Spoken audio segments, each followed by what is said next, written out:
Hai guys, welcome back again to my YouTube channel. My name is Kevin Saili. Di YouTube channel ini teman-teman akan menemukan informasi menarik seputar cryptocurrency. So if you trading crypto, make sure kalian subscribe channel ini. Teman-teman, welcome back again di Bitcoin Update. Kali ini kita update singkat aja karena saya pengen langsung ngebahas dari segi price action.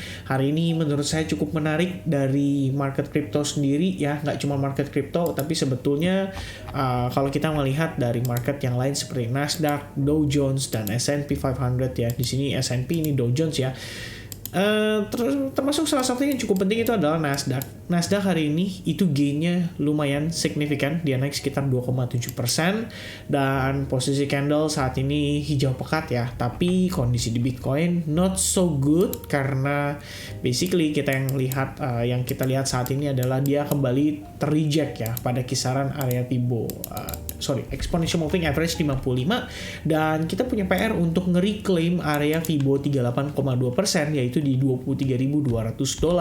Jadi kalau misalnya hari ini Bitcoin based on daily time frame bisa closing di atas $23.200, itu harusnya cukup positif artinya ya. Ada kemungkinan besok kita bisa ngelihat gain lanjutan, maybe ngetes sampai kisaran 23.500 dulu maybe ya. Ini karena 23.500 ini bener-bener strong resistance. Ini saya udah pantau dari sekitar jam 5 ya, jam 5 sore, jam 6 sore.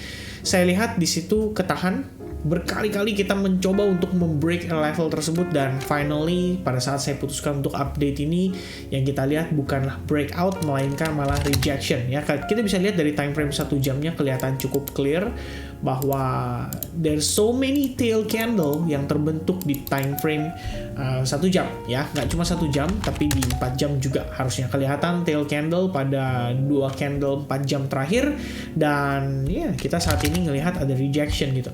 Cuma pertanyaannya apakah ini sifatnya benar-benar untuk mendecline Bitcoin dan akhirnya kita malah mengkonfirmasikan potensi yang namanya lower high dan another lower low ya. Ini yang jadi pertanyaan kita semua. Sebenarnya kalau misalnya lihat dari pergerakannya saat ini dari stock marketnya itu positif, dolarnya tadi sempat spike dan sekarang malah balik koreksi ya. Jadi kalau misalnya teman-teman lihat ini tadi sempat naik panjang ya, ini sekitar jam 9 malam karena memang ada rilis data PMI ya. Saya review sedikit. Jadi teman-teman bisa lihat ya ada service PMI yang dirilis cukup positif dan juga ada dari ISM non-manufacturing employment yang kelihatannya di sini cukup positif ya, naik ya. Jadi kita lihat di sini ISM non-manufacturing PMI-nya terlihat jadi lebih positif. Dan ini tadi sempat memberikan dorongan ya untuk dolar indeks itu naik lumayan signifikan pada sekitar jam 9 pada saat data ini dirilis. Cuman sekarang kita lihat dia kembali terpullback dan kembali breakdown. So basically sebetulnya kondisi ini tuh sudah sangat mendukung ya. Dilihat dari US stocknya, kalau kita korelasi positif, Nasdaq itu sudah confirm creating yang namanya higher high ya. Jadi artinya sebenarnya soon or later maybe Bitcoin sedikit terlambat atau maybe a little bit lagging, jadi ya sedikit terlambat atau lagging sama ya intinya teman-teman. Tapi yang pasti apakah kita mungkin sedang ongoing testing dulu nih ke exponential moving average-nya ya, setelah kita lihat udah terjadi bull cross pada exponential moving average 21, 34 dan juga 55. Apakah ini adalah proses retest yang diperlukan untuk time frame 1 jamnya, baru kemudian kita bisa mengkonfirmasikan potensi higher low-nya yang kalaupun seandainya dia break dan dia turun sampai kisaran trendline ini pun ya ini masih bisa dikonsider sebagai potensi higher low-nya dia ya. Jadi itu memang saat ini kalau kita lihat posisi Bitcoin itu benar-benar berada di conjunction ya. Makanya kalau di sini saya kasih judul kayak ibaratnya kayak dalam waktu kurang dari ya maybe 6 jam kali ya, kalau kita lihat dari pergerakannya Bitcoin akan menentukan arah, either dia decline dan going to the lower price or dia breakout dan finally kita bisa melihat dia maybe retest at least kisaran 23.800 deh yang paling deket ya. Dan sebenarnya highest-nya atau resistance yang paling strongnya so far itu ada di 24.132 ya. Jadi challenge untuk Bitcoin, jadi selama dia proses maybe sideways di sini sini ya, entah dia mungkin sedang dalam ongoing akumulasi, mungkin kita ngelihat di sini juga ada double bottom dan finally dia break dari neckline-nya ya, which is saat ini belum gitu ya, tapi kita ngelihat at least dengan dia berhasil break dari channel ini aja, itu sudah merupakan sebuah kondisi yang cukup positif untuk kita pantau kondisi Bitcoin. Oke, nah ini untuk lower time frame. Saya juga pengen coba lihat dari USDT dominance. Sebetulnya kalau kita lihat dari USDT dominance, ini sudah kelihatan ada proses rejection yang terjadi pada kisaran area order block ini ya. Ini merupakan area yang cukup penting. Jadi kalau kita lihat di sini sebenarnya sempat terbentuk semacam support level dan breakdown terjadi. So, pressure-nya itu datang dari range price ini, dan saat ini kita mendapatkan reaksi dari range price tersebut.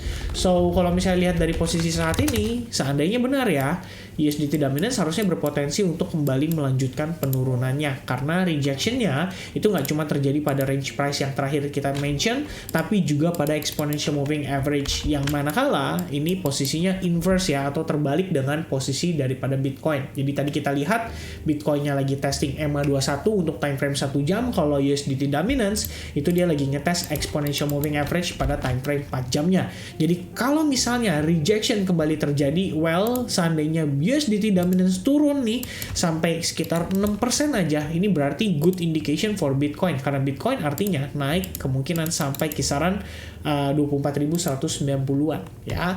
Nah, kalau misalnya kita lihat lagi, menurut saya ini adalah sebuah skenario yang cukup ideal untuk kita pantau ya. Sementara dari sisi crypto total market cap pun kita ngelihat dia udah rebound ya, terdapat rebound dari kisaran range price maybe kisaran 0,5 ya, sekitar $1 triliun. Jadi memang ini adalah key level kalau menurut saya ya. $1 triliun itu harusnya menjadi psikologis level. Kalau break dari sana, otomatis kita bakal melihat market crypto kembali tertekan bahkan lebih jauh ya. Untuk Bitcoin terakhir itu lowest-nya maybe sekitaran, maksudnya lowest yang terdekat ya, sekitaran 21.000, berarti kita bisa melihat Bitcoin maybe bahkan ngetes di bawah $20.000 ya. Dan tentu saja itu bukan yang kita harapkan untuk posisi market crypto saat ini ya. At least kalau misalnya kita lihat dari time frame 4 jam, challenge-nya itu ya, kita sebelumnya juga sempat ngelihat ya, beberapa kali Bitcoin di sini melakukan yang namanya membentuk semacam formasi descending channel before dia benar-benar rally ya.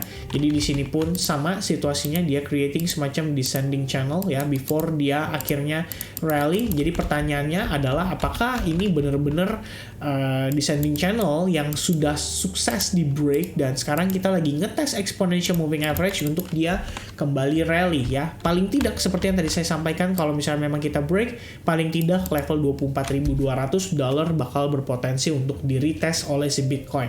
Dengan catatan closing time frame 4 jam di mana jam 7 nanti itu nggak kondisinya kayak gini ya. Kalau misalnya kita closingnya kayak gini, nah ini kan berarti bearish engulfing nih, yang tentu saja artinya nggak begitu baik. Walaupun di time frame daily kelihatannya kayak bullish engulfing, tapi at least momentumnya di time frame jangka pendek, begitu nanti open next candle kemungkinan ya sama aja gitu ya, ibaratnya di time frame daily-nya nanti turun lagi gitu guys. Jadi sekali lagi menurut saya ini adalah kondisi yang cukup urgent buat teman-teman yang mungkin lagi ongoing trading juga pada Bitcoin. If we can break this level, ini harusnya bakal memberikan sentimen yang cukup positif pada pergerakan Bitcoin. Seperti yang tadi saya sampaikan di awal, ada kemungkinan kita lagging ya, which is kita lihat dari Nasdaq-nya dia udah create higher high, but Bitcoin not yet. Maybe menjelang nanti closing sesi New York, seperti yang kita ketahui ya, biasanya menjelang closing, sesi New York sudah closing, maksud saya adalah menjelang closing time frame daily untuk Bitcoin, which is jam 7 pagi nanti. Apakah kita akan ngelihat something yang very very surprising ya, bisa terjadi maybe ya, gak ada yang tahu. So untuk saat ini mungkin itu saja update dari saya ya. Mohon perhatikan teman-teman, kisaran resistance di $23.500 bakal menjadi salah satu area yang paling pentingnya. If we can break that area, well, maybe kita bakal ngelihat short term Bitcoin masuk ke fase bullish kembali ya. Jadi berarti ini memang adalah proses koreksi. Kalau bagi saya ini maybe wave 1 dan ini maybe wave 2. Sekarang kita menuju wave 3, 4, dan 5. Alright, so I think that's it. Thank you so much teman-teman yang udah nonton video ini sampai selesai. Mudah-mudahan kalian bisa mendapatkan informasi yang mungkin cukup menarik dari apa yang saya sampaikan. Sebelum kita tutup, saya ingin sekali lagi menyampaikan bahwa ini adalah opini pribadi. So please guys, be wise dalam memanfaatkan isi konten yang saya sharingkan. Alright, God bless everyone. Have a nice day. Cheers and goodbye.